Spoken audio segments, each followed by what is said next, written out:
শালা চাষের টাইমে ট্রাক্টর পাওয়াই মুশকিল হয়ে গেছে। 2-3 দিন বেহিনটা উপড়া আছে।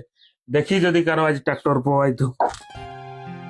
দেখবি আমি বেটার বিহার, দেখবি আমি বেটার বিহার, মদ খাব।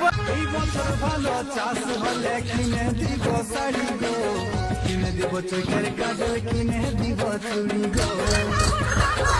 এই তো একটা ট্রাক্টর আসছে, ইয়াকে আজ ভাঙিয়া যদি যাই হবে। এর ভাই 2-3 দিন ট্রাক্টর খুঁজছি, পাচ্ছিই নেই। চনটুকু বানিয়ে দিবি। আজ তো নাই পাচ্ছি রে ভাই, অন্যদিন দিব, কাল পরশু দিকে। এর ভাই 2-3 দিন বিহীন উপড়া আছে। চন আজের দিনটা দিয়ে দে, জলটা শুকাই গেছে। হ্যাঁ,